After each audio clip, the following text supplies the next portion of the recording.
ನಮಸ್ತೆ. ಜ್ಯೋತಿಷ ಜಾಗೃತಿಗೆ ಸ್ವಾಗತ. ನಾನು ಮಂಜರಿ ಹೊಂಬಾಳಿ. ನೇರ ಪ್ರಸಾರದಲ್ಲಿ ನಾವಿದ್ದೇವೆ. ನಿಮ್ಮ ಕರೆಗಳಿಗೂ ಸ್ವಾಗತವಿದೆ. ಜೊತೆಗೆ ನಿತ್ಯವೂ ಕೂಡ ಜ್ಯೋತಿಷಕ್ಕೆ ಸಂಬಂಧಪಟ್ಟ ಹಾಗೆ ಕೆಲವು ವಿಚಾರಗಳನ್ನು ಮಾತನಾಡ್ತಾ ಬಂದ್ವಿ. ಈ ಕಾರ್ಯಕ್ರಮದಲ್ಲಿ ಖ್ಯಾತ ಜ್ಯೋತಿಷಿಗಳು, ವೈದಿಕ ಜ್ಯೋತಿಷದಲ್ಲಿ ಹೆಸರು ಮಾಡಿರುವಂತಹ ಖ್ಯಾತ ಟ್ಯಾರೋ ರೀಡರ್, ಸಂಖ್ಯಾಶಾಸ್ತ್ರಜ್ಞೆ ಶ್ರೀಮತಿ ದಿವ್ಯಾ ಸುಬ್ರಹ್ಮಣ್ಯ ಅವರು ಕಾರ್ಯಕ್ರಮದಲ್ಲಿದ್ದಾರೆ. ಅವ್ರನ್ನ ಸ್ವಾಗತ ಮಾಡ್ತಾ ಇವತ್ತಿಗೆ ಸಂಬಂಧಪಟ್ಟಂತಹ ಯಾವ ಒಂದು ವಿಚಾರವನ್ನ ತಿಳಿಸಿಕೊಡ್ತಾರೆ ಅವರಿಂದಲೇ ಕೇಳೋಣ. ಮೇಡಮ್ ನಮಸ್ತೆ, ಕಾರ್ಯಕ್ರಮಕ್ಕೆ ಸ್ವಾಗತ. ಗುರವೇ ಸರ್ವಲೋಕಾನಾಂ ಭಿಷಜೇ ಭವರೋಗಿಣಾಂ ನಿಧಯೇ ಸರ್ವವಿದ್ಯಾನಾಂ ದಕ್ಷಿಣಾಮೂರ್ತಯೇ ನಮಃ.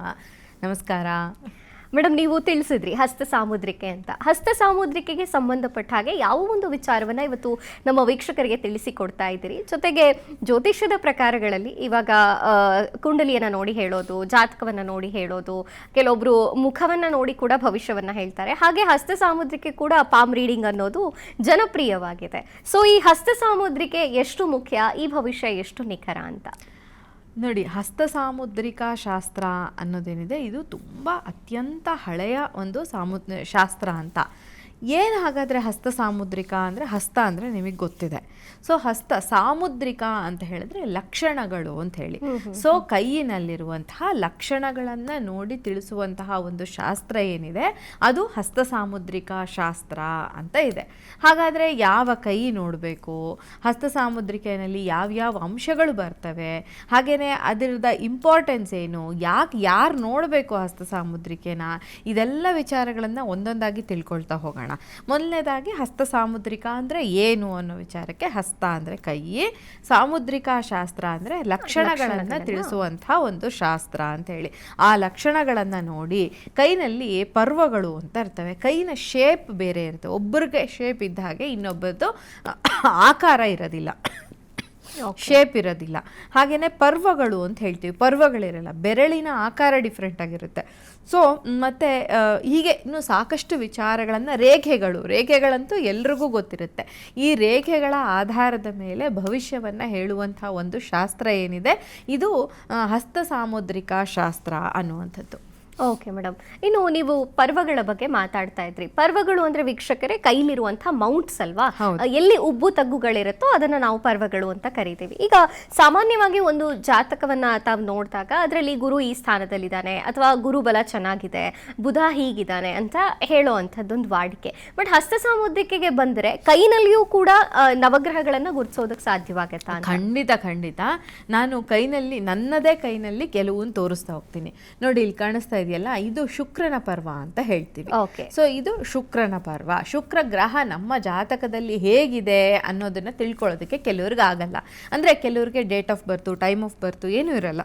ಸೊ ಅಂಥವರು ನಮ್ಮ ಬಳಿ ಹಸ್ತವನ್ನು ತೋರಿಸ್ಕೊಳ್ಳೋಕ್ಕೆ ಅಂತ ಬಂದಾಗ ನಾನು ಹಸ್ತದಲ್ಲಿ ನೋಡಿ ನಿಮ್ಮ ಶುಕ್ರ ಪರ್ವ ಚೆನ್ನಾಗಿದೆ, ಉಬ್ಬಿದೆ ಅಥವಾ ತಗ್ಗಿದೆ, ಅದ್ರ ಮೇಲಿರುವಂತಹ ಗೆರೆಗಳು ಹೇಗಿದೆ. ಯಾಕೆಂದರೆ ನಾನು ಆವಾಗಲೇ ಹೇಳಿದಾಗೆ ಗೆರೆಗಳು ತುಂಬ ಮುಖ್ಯ ಅಂತ ಹೇಳ್ತೀವಿ. ಮಾರ್ಕ್ಸ್ ಇರುತ್ತೆ ಕೆಲವು, ಅದನ್ನೆಲ್ಲ ನೋಡಿ ನಿಮ್ಮ ಶುಕ್ರನ ಪರ್ವ ಚೆನ್ನಾಗಿದೆ, ಬಲವಾಗಿದೆ ಅಥವಾ ಇಲ್ಲ ಅನ್ನುವಂಥದ್ದನ್ನು ಹೇಳ್ತೀನಿ. ಅದೇ ರೀತಿ ಇದು ಕಿರುಬೆರಳಿನ ಕೆಳಗಡೆ ಇರುವಂತಹ ಪರ್ವ, ಇದು ಬುಧನ ಪರ್ವ ಅಂತ ಹೇಳ್ತೀವಿ. ಈ ಪರ್ವ ಏನಿದೆ, ಉಂಗುರದ ಬೆರಳಿನ ಕೆಳಗಿರುವಂಥದ್ದು ಗುರುವಿನ ಪರ್ವ, ಸೂರ್ಯನ ಪರ್ವ.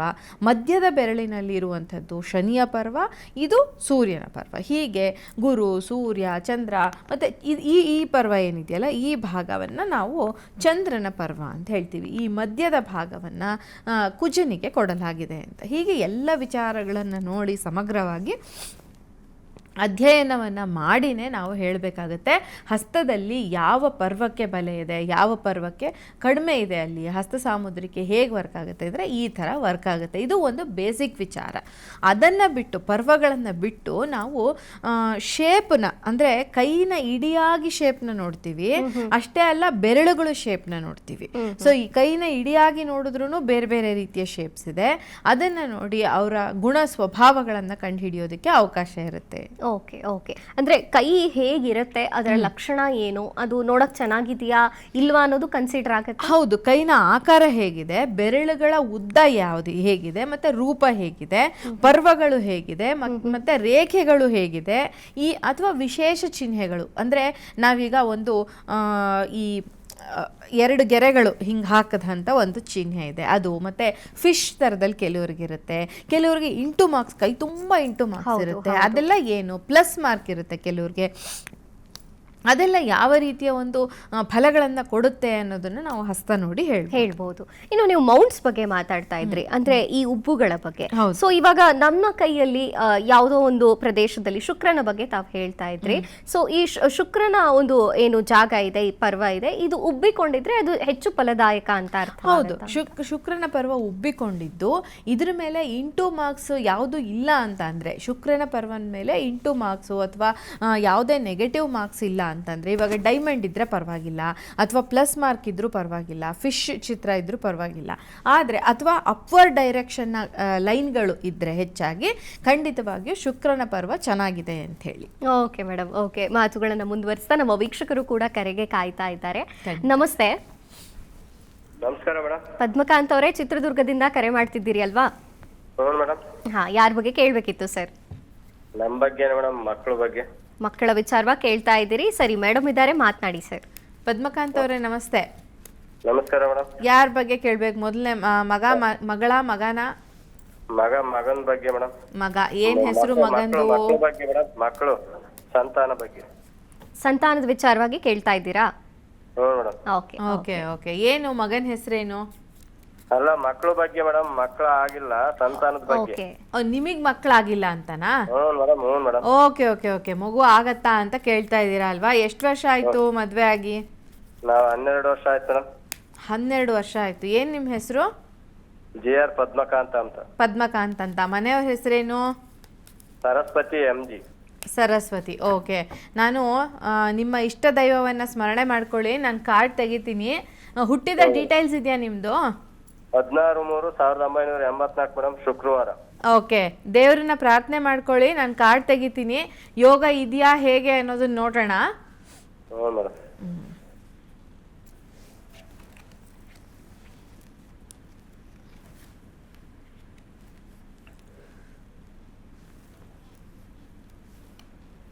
ಡಾಕ್ಟರ್ ಹತ್ರ ತೋರಿಸಿದ್ದೀರಾ ಪದ್ಮಕಾಂತ್ ಅವರೇ? ತೋರಿಸ್ತಿದೀವಿ ಮೇಡಮ್, ಚಿತ್ರದುರ್ಗದಲ್ಲಿ. ಸರಿಯಾಗಿ ಟ್ರೀಟ್ಮೆಂಟ್ ತಗೊಂತಾ ಇಲ್ಲ ಅಂತ ಕಾಣ್ತಾ ಇದೆ ನನಗೆ. ನೀವು ಅದೇ ಒಂದ್ ಸ್ವಲ್ಪ ನಿಲ್ಲಿಸಿದ್ವಿ ಮೇಡಮ್ ಸೆಂಟ್ರಿನಲ್ಲಿ. ಇಲ್ಲ, ಟ್ರೀಟ್ಮೆಂಟ್ ಬೇಕೇ ಬೇಕು. ಡಾಕ್ಟರ್ ನಿಮಗೆ ಬಲ ಇದೆ, ಸಂತಾನ ಆಗಲ್ಲ ಅಂತ ಹೇಳಕ್ಕಾಗಲ್ಲ. ಸ್ಟ್ರೆಂತ್ ಕಾರ್ಡ್ ಬಂದಿದೆ, ಪಾಸಿಟಿವ್ ಕಾರ್ಡ್ ಬಂದಿದೆ. ಆದರೆ ಇನ್ನು 10 ತಿಂಗಳಲ್ಲಿ ಖಂಡಿತ ಕನ್ಸೀವ್ ಆಗೋದಕ್ಕೆ ಅವಕಾಶ ಇದೆ. ಆದರೆ ಸರಿಯಾದ ಟ್ರೀಟ್ಮೆಂಟಿಂದ ಮಾತ್ರ. ಟ್ರೀಟ್ಮೆಂಟ್ ತಗೊಳ್ಳದೇ ಇದ್ರೆ ನೀವು ತಗೊಳ್ಬೇಕು, ಮನೆಯವರು ತಗೊಳ್ಬೇಕು. 12 ವರ್ಷ ಆಗಿದೆ ಮದುವೆ ಆಗಿ. ಸಾಮಾನ್ಯವಾಗಿ ಯಾವುದೇ ರೀತಿಯ ಸಮಸ್ಯೆ ಇಲ್ಲ ಅಂತ ಅಂದರೆ ನಮಗೆ ಈ ಥರದ ತೊಂದರೆ ಆಗಲ್ಲ. ಇಲ್ಲಿ ಟ್ರೀಟ್ಮೆಂಟ್ ತಗೊಳ್ಬೇಕು ಅಂತ ಬರ್ತಾ ಇದೆ. ಹಾಗೆಯೇ ಸಂತಾನ ಗೋಪಾಲಕೃಷ್ಣ ಮಂತ್ರ ಇದೆ, ಅದನ್ನು ಮಂತ್ರ ಪಠಣ ಮಾಡ್ಕೊಳ್ಳೋದಕ್ಕೆ ಸಾಧ್ಯ ಆದರೆ ಮಾಡ್ಕೊಳ್ಳಿ. ಇಲ್ಲ ಅಂದರೆ ಸಂತಾನ ಗೋಪಾಲಕೃಷ್ಣ ಯಂತ್ರವನ್ನಿಟ್ಟು ಪೂಜೆ ಮಾಡಿದ್ರೂ ಪರವಾಗಿಲ್ಲ. ಇದು ದೈವ ಬಲ ಆಯಿತು. ಆದರೆ ನಿಮ್ಮ ಫಿಸಿಕಲಿ ನಿಮಗಿರುವಂಥ ತೊಂದರೆಗಳನ್ನು ನಿವಾರಣೆ ಮಾಡ್ಕೊಳ್ಳೋದಕ್ಕೆ ಡಾಕ್ಟರ ಸಜೆಷನ್ ನೀವು ತಗೊಳ್ಳೇಬೇಕು ಪದ್ಮಕಾಂತ್. ಓಕೆ. ಕರೆ ಮಾಡಿದ್ದಕ್ಕಾಗಿ ಧನ್ಯವಾದಗಳು. ಜೊತೆಗೆ ಮೇಡಮ್, ನೀವು ತಿಳಿಸ್ತಾ ಇದ್ರಿ ಯಂತ್ರಗಳು ಮತ್ತೆ ಅದಕ್ಕೆ ತಕ್ಕಂತಹ ಪರಿಹಾರಗಳು ಅಂತ ಹೇಳಿ. ವೀಕ್ಷಕರೇ, ಖಂಡಿತವಾಗಿಯೂ ನೀವು ನೇರವಾಗಿ ಮೇಡಮ್ನ ಸಂಪರ್ಕ ಮಾಡಬಹುದು. ಸ್ಕ್ರೀನ್ ಮೇಲೆ ನಿಮಗೆ ಸಂಖ್ಯೆ ಕಾಣಿಸುತ್ತೆ, ಆ ಸಂಖ್ಯೆಗೆ ಕರೆ ಮಾಡಿದ್ರೆ ನಿಮಗೆ ಅಪಾಯಿಂಟ್ಮೆಂಟ್ ಕೂಡ ಸಿಗುತ್ತೆ. ನಿಮಗೆ ಯಂತ್ರಗಳಿರ್ಬೋದು, ಕ್ರಿಸ್ಟಲ್ಗಳಿರ್ಬೋದು, ಅದು ನೇರವಾಗಿ ಮೇಡಮ್ ಇಂದಾನೆ ಸಿಗುತ್ತೆ. ಸೊ ಮೇಡಮ್, ನೀವು ಹಸ್ತದ ಬಗ್ಗೆ ತಿಳಿಸ್ತಾ ಇದ್ರಿ. ಅದಕ್ಕಿಂತ ಮುಂಚೆ ಒಂದು ವಿಚಾರನ ಹೇಳ್ತೀನಿ ಇಲ್ಲಿ. ನೀವು ಇದು ಏನು ಕ್ರಿಸ್ಟಲ್ಗಳ ಬಗ್ಗೆ ಹೇಳಿದ್ರಿ, ಯಂತ್ರಗಳ ಬಗ್ಗೆ ಹೇಳಿದ್ರಿ.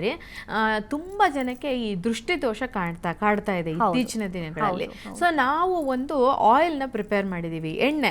ಆ ಎಣ್ಣೆಯಿಂದ ದೀಪವನ್ನ ಹಚ್ಚಿದಾಗ ನಮ್ಗೆ ಈ ನೆಗೆಟಿವಿಟಿ, ಮನೆಯಲ್ಲಿರುವಂತಹ ನೆಗೆಟಿವಿಟಿ ಇರಬಹುದು ಅಥವಾ ಮೇಡಮ್, ಈಗ ನೀವು ಹೇಳ್ತಾ ಇದ್ರಿ ಆಯಿಲ್ ಅಂತ ಹೇಳಿ, ದೃಷ್ಟಿ ದೋಷಕ್ಕೆ ಸಂಬಂಧಿಸಿದಂತ ಆಯಿಲ್ ಇದಾಗಿರುತ್ತೆ ಅನ್ನೋದಲ್ವಾ? ಅಂದ್ರೆ ಸಾಕಷ್ಟು ಮನೆಯಲ್ಲಿ ಇವತ್ತು ದೃಷ್ಟಿ ದೋಷವೇ ಇರುತ್ತೆ. ಬಹಳ ಜನರು ಇದನ್ನ ಫೇಸ್ ಮಾಡ್ತಾ ಇರ್ತಾರೆ. ಅಂಡ್ ಎಲ್ಲೋ ಹೊರಗೆ ಹೋಗಿ ಬಂದ ತಕ್ಷಣ ನಮ್ಗೆ ದೃಷ್ಟಿ ಆಗೋಯ್ತು ಅನ್ನುವಂಥದ್ದು, ಅಥವಾ ಯಾರೋ ನಮ್ಗೆ ಕೆಟ್ಟ ನಜರ್ ಅಂತ ಏನ್ ಕರಿತೀವಿ, ಆ ಥರದ್ರ ಬಗ್ಗೆ ನೀವು ತಿಳಿಸ್ಕೊಡ್ತಾ ಇದ್ದೀರಾ ಅಲ್ವಾ? ಅದರಿಂದ ನಮ್ಮ ಮನೆಯನ್ನ, ನಮ್ಮನ್ನ ಪ್ರೊಟೆಕ್ಟ್ ಮಾಡ್ಕೊಳ್ಳೋದಕ್ಕೋಸ್ಕರ ಒಂದು ಆಯಿಲ್ ಇದೆ. ಇದು ತಾಂತ್ರಿಕ ವಿಧಾನಗಳಿಂದ ತಯಾರು ಮಾಡಿದಂತ ಎಣ್ಣೆ. ಈ ಎಣ್ಣೆಯಿಂದ ದೀಪವನ್ನ ಹಚ್ಚಿದಾಗ ಖಂಡಿತವಾಗಿಯೂ ನೆಗೆಟಿವಿಟಿ ಸ್ಟಾಪ್ ಆಗುತ್ತೆ, ಅಥವಾ ಅದರಿಂದ ಪ್ರೊಟೆಕ್ಷನ್ ನಮಗೆ ಸಿಗುತ್ತೆ. ಸೊ ಹೀಗೆ ನೀವು ಇದನ್ನ ಬೇಕಾದಲ್ಲಿ ನನ್ನ ಸಂಪರ್ಕ ಮಾಡ್ಬೋದು. ಯಾಕೆ ಹೇಳ್ತಾ ಇದ್ದೀನಿ ಅಂದರೆ, ತುಂಬ ಜನಕ್ಕೆ ಈ ಸಮಸ್ಯೆ ಕಾಡ್ತಾ ಇದೆ. ಹಾಗಾಗಿ ಇದನ್ನು ನಾನು ಇಲ್ಲಿ ಮೆನ್ಷನ್ ಮಾಡಬೇಕಾಯ್ತು ಮಂಜರಿ. ಓಕೆ ಮೇಡಮ್, ಇನ್ನು ಆ ಆಯಿಲ್ನ ಹೇಗೆ ಬಳಸೋದು ಅಂತ ಕೂಡ ನೀವೇ ಇನ್ಸ್ಟ್ರಕ್ಟ್ ಮಾಡ್ತೀರಾ? ಹಾಂ, ಇನ್ಸ್ಟ್ರಕ್ಟ್ ಮಾಡ್ತೀವಿ. ಅವರು ನನ್ನ ಹತ್ರ ಬಂದು ಅದನ್ನು ಕೇಳಿದಾಗ ನಾನು ಖಂಡಿತ ಅದರದ್ದು ಡೀಟೇಲ್ಸ್ನ ನನ್ನ ಆಫೀಸ್ನಲ್ಲಿ ಕಚೇರಿನಲ್ಲಿ ಅದರ ಡೀಟೇಲ್ಸ್ ಸಿಗುತ್ತೆ. ಸೊ ತುಂಬ ಮಿರಾಕಲ್ಸ್ ಕ್ರಿಯೇಟ್ ಮಾಡಿದೆ ಆಯಿಲ್. ಸೊ ಹಾಗಾಗಿ ಅದನ್ನು ಯಾರಿಗಾದರೂ ನೆಸೆಸಿಟಿ ಇದೆ ಅಂತ ಅಂದರೆ ಅವ್ರು ಅದನ್ನು ಬಳಸ್ಕೊಳ್ಳಿ. ಖಂಡಿತ ಮೇಡಮ್, ಇವತ್ತಿನ ಕಾಲದಲ್ಲಿ ದೃಷ್ಟಿದೋಷ ಅನ್ನೋದು ಬಹಳ ದೊಡ್ಡ ಸಮಸ್ಯೆ ಆಗ್ಬಿಟ್ಟಿದೆ. ಹಾಗಾಗಿ ಖಂಡಿತ ವೀಕ್ಷಕರು ಕೂಡ ಇದನ್ನ ಗಮನಿಸಿರ್ತಾರೆ, ನಿಮ್ಮನ್ನ ಸಂಪರ್ಕ ಮಾಡ್ತಾರೆ ಅಂತ ಹೇಳ್ತಾ ಮತ್ತೊಂದು ಕರೆ ಸಿದ್ಧವಾಗಿದೆ, ನೋಡೋಣ. ನಮಸ್ತೆ. ನಮಸ್ಕಾರ. ನಮಸ್ಕಾರ. ಎಲ್ಲಿಂದ ಕರೆ ಮಾಡ್ತಿದ್ದೀರಾ ಸರ್? ನಾವು ರಾಯಚೂರಿಂದ ಕರೆ ಮಾಡ್ತೀವಮ್ಮ. ಓಕೆ, ರಾಯಚೂರವರು. ನಿಮ್ಮ ಹೆಸರು? ನಮ್ಮ ಮಗನ ಹೆಸರು ಬಸವರಾಜ್ ಪಾಟೀಲ್ ಅಂತ. ಬಸವರಾಜ್ ಪಾಟೀಲ್ ನಿಮ್ಮ ಮಗನ ಹೆಸರು, ಅವ್ರ ಬಗ್ಗೆ ನೀವು ಕೇಳ್ತಾ ಇದ್ದೀರಾ ಅಲ್ವಾ? ಕೇಳ್ತೇವೆ ನಾವು. ಅವನು ಮನೆ ಬಿಟ್ಟು ಹೋಗಿ 5 ವರ್ಷ ಆಯ್ತು. ಓಕೆ ಓಕೆ, ಅದಕ್ಕೆ ಸಲುವಾಗಿ ಕೇಳಕತ್ತೀವಿ. ಓಕೆ, ನಿಮ್ಮ ಮಗನ ವಿಚಾರವಾಗಿ ಕೇಳ್ತಾ ಇದ್ದೀರಿ. ಮೇಡಮ್ ಇದ್ದಾರೆ, ಮಾತನಾಡಿ, ನಿಮ್ಮ ಪ್ರಶ್ನೆಯನ್ನ ಕೇಳಿ ಸರ್. ನಮಸ್ಕಾರ ಸರ್. ನಮಸ್ತೆ.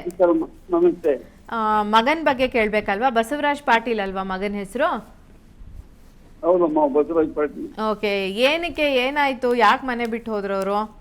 ಏನೋ ಗೊತ್ತಿಲ್ಲಮ್ಮ, ಮನೆ ಬಿಟ್ಟು ಹೋಗಿ ಈಗ 5 ವರ್ಷ ಆಯ್ತು. ಇನ್ನ ಫೋನ್ ಇಲ್ಲ, ಏನಿಲ್ಲ. ಎಷ್ಟು ವರ್ಷ ಅವರಿಗೆ? ಅವ್ರಿಗೆ ಒಬ್ಬ ಮಗಳಿದ್ದಾಳೆ. ಮಗಳಿದ್ದಾಳ? ಅಷ್ಟು ದೊಡ್ಡವರಾ? ಮದ್ವೆ ಎಲ್ಲ ಆದ್ಮೇಲೆ ಬಿಟ್ಟು ಹೋಗಿದಾರಾ? ಹೌದವ. ಓಕೆ, ಮಗಳು ಸೊಸೆ ನಿಮ್ ಜೊತೆನೆ ಇದ್ದಾರಾ? ನೋಡೋಣ ಅದು ಏನ್ ಬರುತ್ತೆ ಅಂತ. ಬರ್ತಾರಾ ಏನು ಅನ್ನೋದೇ ತರ, ಮತ್ತೆ ಎಷ್ಟು ದಿನಕ್ಕೆ ಬರ್ತಾರೆ ಅದರದೊಂದಷ್ಟು ಕಾರ್ಡ್ ತೆಗಿಯೋಣ. ನಿಮ್ಮ ಇಷ್ಟ ದೈವ ಕುಲದೇವ್ರನ್ನ ನೆನ್ಪು ಮಾಡ್ಕೊಳ್ಳಿ, ನಾನು ಕಾರ್ಡ್ನ ಪಿಕ್ ಮಾಡ್ತೀನಿ.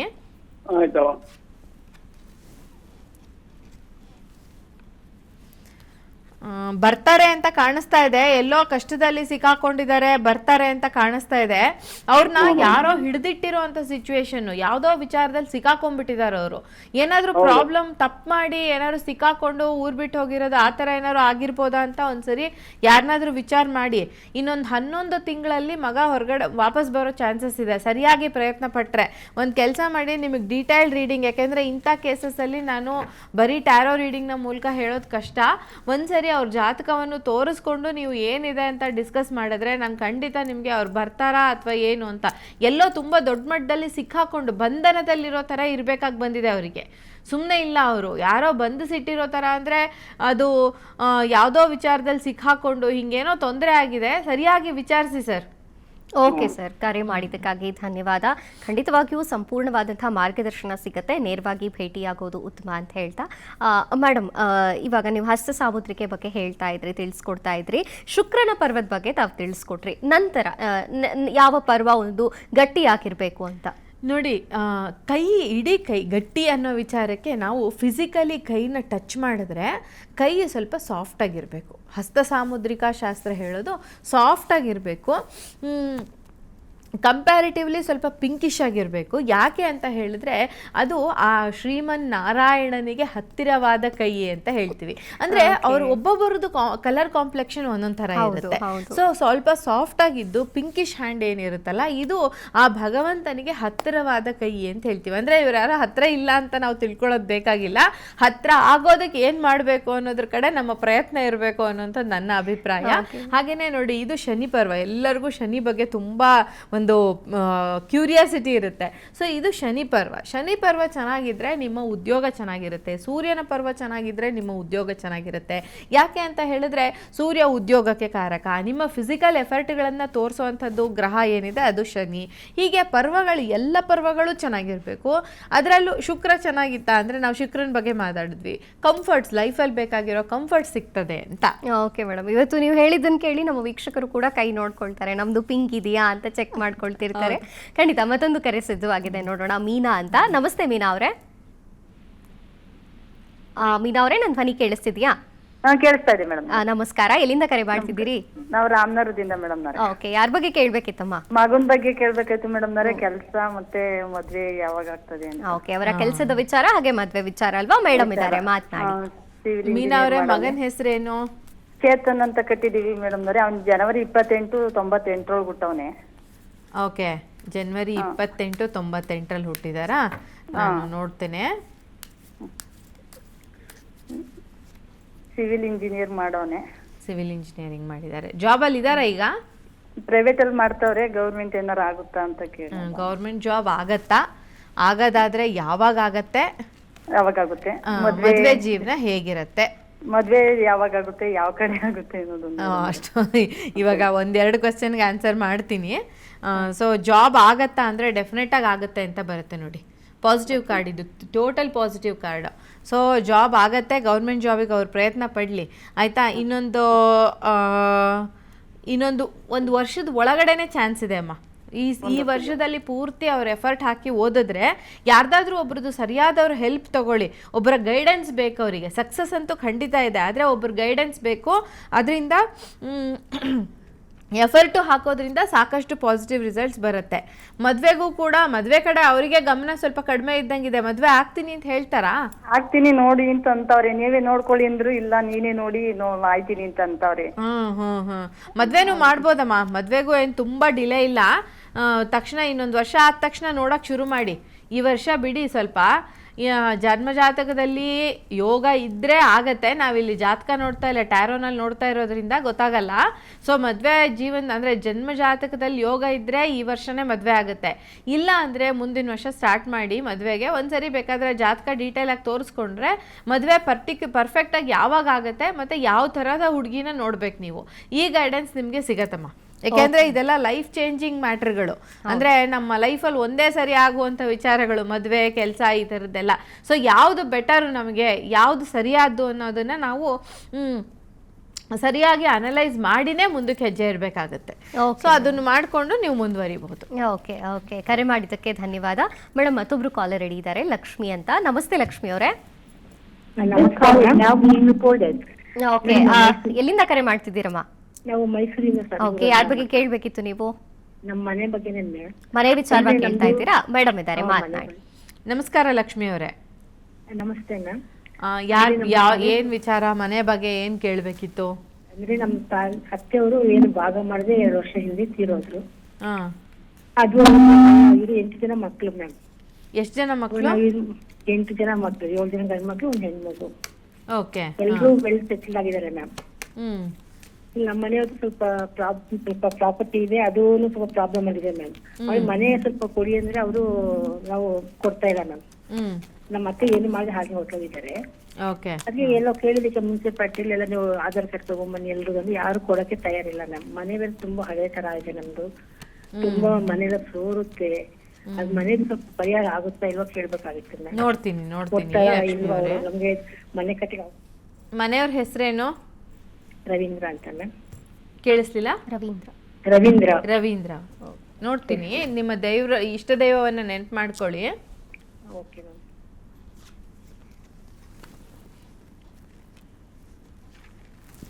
ಗ್ರೋತ್ ಸಕ್ಸಸ್ ತೋರಿಸ್ತಾ ಇದೆ, ನಿಮ್ ಕಡೆಗೆ ಆಗತ್ತೆ, ಯೋಚನೆ ಮಾಡಬೇಡಿ. ಯೋಚನೆ ಮಾಡಬೇಡಿ. ಇನ್ನೊಂದು 14 ತಿಂಗಳುಗಳಲ್ಲಿ, ಅಂದರೆ 1 ವರ್ಷ 2 ತಿಂಗಳಲ್ಲಿ ಇದರದ್ದು ವಿಚಾರ ಮುಂದುವರಿಯುತ್ತೆ. ಅದಕ್ಕೆ ಏನೇನು ಮಾಡಬೇಕೋ ಪ್ರಿಪ್ರೇಷನ್ ಅಂತ ಹೇಳ್ತೀವಿ. ಯಾವುದೇ ಒಂದು ಕೆಲಸ ಆಗಬೇಕಾದ್ರೆ ಪ್ರಿಪ್ರೇಷನ್ ಇರಬೇಕು. ಸೊ ಆ ಪ್ರಿಪ್ರೇಷನ್ ಮಾಡಿಕೊಂಡು ಇನ್ನೊಂದು 1 ವರ್ಷದ ನಂತರ ಪ್ರಯತ್ನ ಪಡಿ. 2 ತಿಂಗಳು ಟೈಮಲ್ಲಿ ನಿಮಗೆ ಈ ಕೆಲಸ ಕಂಪ್ಲೀಟ್ ಆಗಿ ನಿಮ್ಮ ಹೆಸರಿಗೆ ಮನೆ ಬಂದು ಪಾಸಿಟಿವ್ ಆಗಿ ಚೇಂಜ್ ಆಗೋದಕ್ಕೆ ಚಾನ್ಸ್ ಇರುತ್ತೆ. ಓಕೆ ಲಕ್ಷ್ಮಿ ಅವರೇ, ಕರೆ ಮಾಡಿದ್ದಕ್ಕಾಗಿ ಧನ್ಯವಾದ. ಮೇಡಮ್, ಇನ್ನು ನೀವು ಹೇಳಿದ್ರಿ ಮೌಂಟ್ಸ್ ಬಗ್ಗೆ ತಿಳಿಸ್ಕೊಟ್ರಿ. ಶನಿ ಪರ್ವ ಮತ್ತು ರವಿ ಪರ್ವ ಇದೆಲ್ಲವೂ ಉತ್ತಮವಾಗಿರಬೇಕು ಅಂಥೇಳಿ, ಮತ್ತು ಕಲರ್ ಪಿಂಕಿಶ್ ಆಗಿದ್ರೆ, ನಮ್ಮ ಹಸ್ತ ಒಂದು ಗುಲಾಬಿ ಬಣ್ಣದಿಂದ ಕೂಡಿದ್ರೆ ಇದು ವಿಷ್ಣುವಿಗೆ ಹತ್ತಿರವಾಗಿರುತ್ತೆ ಅನ್ನೋದನ್ನು ಕೂಡ. ಇನ್ನು ಹಸ್ತ ಸಾಮುದ್ರಿಕೆಯಲ್ಲಿ ಬೆರಳುಗಳನ್ನು ಕೂಡ ಗಮನಿಸ್ತಾರೆ, ಅದರ ಮೇಲೆ ಶಂಖ ಚಕ್ರ ಅಂತೆಲ್ಲ ಹೇಳ್ತಾರೆ. ಇದು ನಿಜಾನಾ? ಇದು ಇರುತ್ತೆ, ಶಂಖಚಕ್ರಗಳಿರುತ್ತೆ. ಅದು ಸ್ವಲ್ಪ ಡೀಪ್ ಅನಾಲಿಸಿಸ್ ಮಾಡುವಂಥ ವಿಚಾರ. ಮೊದಲನೇದಾಗಿ ಬೇಸಿಕ್ಕಾಗಿ ನಾನೊಂದು ವಿಚಾರ ಹೇಳ್ತೀನಿ ನೋಡಿ. ಈ ಹಸ್ತ ಸಾಮುದ್ರಿಕೆ ನೋಡ್ಬೇಕಾದ್ರೆ ಎಡಗೈ ನೋಡ್ಬೇಕಾ ಬಲಗೈ ನೋಡ್ಬೇಕಾ? ಹೌದು, ಇದು ಬಹಳ ದೊಡ್ಡ ಪ್ರಶ್ನೆ ಇರುತ್ತೆ. ಸೊ ಎಡಗೈ ನೋಡ್ಬೇಕು ಅಂತ ಅನ್ನೋದಾದ್ರೆ ಯಾರಿಗೆ ನೋಡ್ಬೇಕು, ಬಲಗೈ ನೋಡ್ಬೇಕು ಅನ್ನೋದಾದ್ರೆ ಯಾರಿಗೆ ನೋಡ್ಬೇಕು ಅಂತ ಮುಂಚೆ ಎಲ್ಲ ಯಾವಾಗ್ಲೂ ಹೇಳ್ತಾ ಇದ್ರು, ಬಲಗೈ ಗಂಡಸರಿಗೆ, ಎಡಗೈ ಹೆಣ್ಮಕ್ಳಿಗೆ. ಯಾಕೆ ಎಡಗೈ? ಯಾಕೆ ಹೆಣ್ಮಕ್ಳು ಏನು ತಪ್ಪು ಮಾಡಿದ್ದಾರೆ ಎಡಗೈನ ನೋಡಬೇಕು ಅಂತಂದರೆ ಹಂಗಿಲ್ಲ.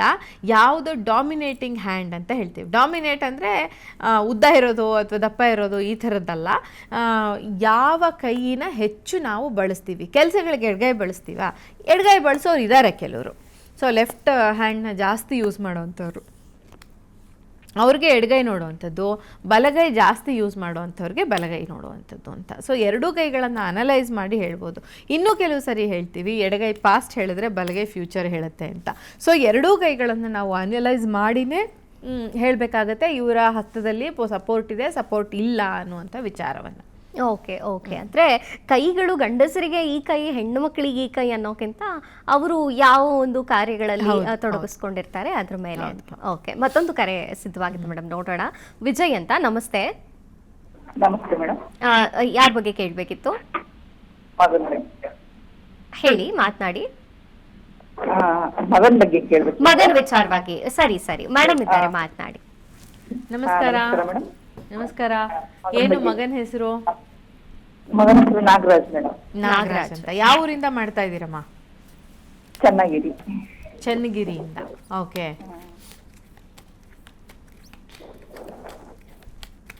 ಮಗನ ಹೆಸರೇನಂದ್ರಿ? ನಾಗರಾಜ್ ಅಲ್ವಾ?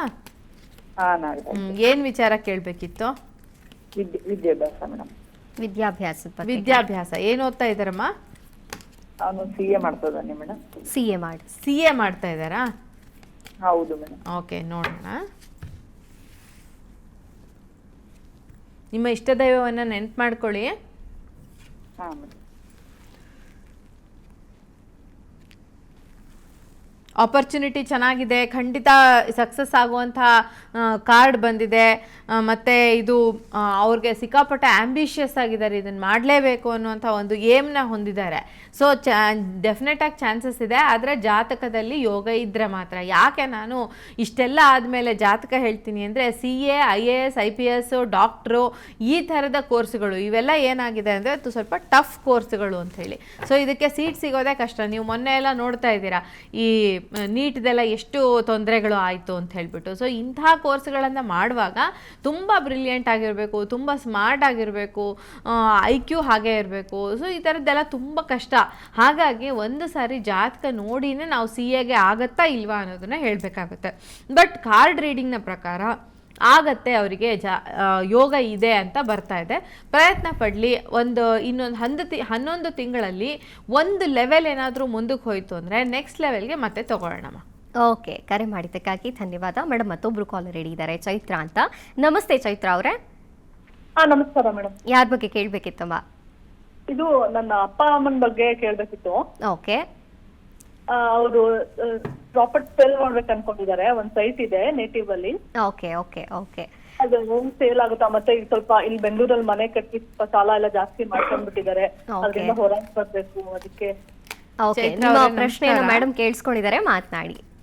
ನಮಸ್ಕಾರ ಮೇಡಮ್. ನಮಸ್ತೆ ಚೈತ್ರ, ಹೇಳಿ. ನಿಮ್ಮ ಪ್ರಾಪರ್ಟಿ ವಿಚಾರ, ಪ್ರಾಪರ್ಟಿ ಸೇಲ್ ಆಗತ್ತಾ, ಸಾಲ ತೀರುತ್ತಾ, ಇದಲ್ವಾ ನಿಮ್ಮ ಪ್ರಶ್ನೆ? ಹೌದು ಮೇಡಮ್. ನಿಮ್ಮ ತಾಯಿ ತಂದೆ ಹೆಸರೇನು? ಗುರುಬಸಪ್ಪ ಜಯಶ್ರೀ. ಗುರುದಸಪ್ಪ ಜಯಶ್ರೀ. ಇವ್ರಿಗೆ ಹೇಗಿದೆ ಎನರ್ಜಿ ರೀಡಿಂಗ್, ಏನು ಹೇಳುತ್ತೆ ಅನ್ನೋದನ್ನ ನೋಡೋಣ. ನೀವು ನಿಮ್ಮ ಇಷ್ಟ ದೈವ, ಕುಲದೈವವನ್ನು ನೆನಪು ಮಾಡ್ಕೊಳ್ಳಿ. ಪ್ರಾಪರ್ಟಿ ಸೇಲ್ ಆಗತ್ತಾ, ಸೇಲ್ ಆದರೆ ಎಷ್ಟು ದಿನದಲ್ಲಿ ಸೇಲ್ ಆಗತ್ತೆ, ಸಾಲ ತೀರತ್ತಾ, ಇನ್ನೂ ಎಷ್ಟು ಕಾಲ ಸಮಯ ಹಿಡಿಯುತ್ತೆ ಸಾಲ ತೀರೋದಕ್ಕೆ, ಇದಿಷ್ಟು ಕ್ವಶನ್. ಪ್ರಾಪರ್ಟಿ ಸೇಲ್ ಆಗುತ್ತಾ ಅಂದರೆ ಸೇಲ್ ಆಗುತ್ತೆ, ತುಂಬ ಈಸಿಯಾಗಿ ಸೇಲ್ ಆಗುತ್ತೆ, ನೀವು ಅಂದ್ಕೊಂಡಷ್ಟು ಹಣ ಕೂಡ ಬರುತ್ತೆ. ಹಾಗೆಯೇ ಎಷ್ಟು ದಿನದಲ್ಲಾಗುತ್ತೆ ಅಂತ ಅಲ್ವಾ? ಎಷ್ಟು ದಿನದಲ್ಲಿ ಆಗುತ್ತೆ ಅಂದರೆ ಇನ್ನೊಂದು 4 ತಿಂಗಳಲ್ಲಿ ಆಗುತ್ತೆ ಅಂತ ತೋರಿಸ್ತಾ ಇದೆ. 4 ಮಂತ್ಸ್ ಪ್ರಯತ್ನ ಪಡಿ, ಆಗತ್ತೆ. ಇನ್ನು ಸಾಲ ತೀರುತ್ತಾ ಅಂದರೆ ಡೆಫಿನೆಟ್ ಆಗಿ ತೀರುತ್ತೆ, ಬಟ್ ತುಂಬ ಕಷ್ಟಪಡಬೇಕು, ತುಂಬ ಕಷ್ಟಪಡಬೇಕು. ಇನ್ನೊಂದು 4 ತಿಂಗಳಲ್ಲಿ ಸೇಲ್ ಆದರೂ ಕೂಡ ಇನ್ನೂ ಒಂದು ಹೆಚ್ಚು ಕಡಿಮೆ ಒಂದು 19 ತಿಂಗಳುಗಳು ಈ ಸಾಲ ಬಾಧೆಯಿಂದ, ಅಂದರೆ 1.5 ವರ್ಷ, 19 ತಿಂಗಳು ಅಂದರೆ 1.5 ವರ್ಷ, 1.25 ವರ್ಷ ಸ್ವಲ್ಪ ಸಾಲದಲ್ಲಿ ಒದ್ದಾಡುವಂಥ ಪರಿಸ್ಥಿತಿ ಕಾಣಿಸ್ತಾ ಇದೆ.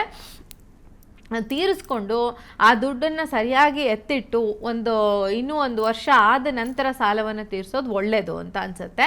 ತುಂಬ ತೊಂದರೆ ಇರುವಂಥ ಸಾಲಗಳು ಇಮ್ಮಿಡಿಯೇಟಾಗಿ ಕ್ಲಿಯರ್ ಮಾಡಬೇಕಾಗಿರೋದನ್ನು ಮಾತ್ರ ಮಾಡಿಬಿಟ್ಟು ಮಿಕ್ಕಿದ್ದನ್ನು ಸ್ವಲ್ಪ ದಿನ ಪೆಂಡಿಂಗ್ ಇಟ್ಕೊಂಡು ಇನ್ನೊಂದು 17-18 ತಿಂಗಳಾದ ನಂತರ ಪೇ ಮಾಡೋದು ಒಳ್ಳೆಯದಮ್ಮ.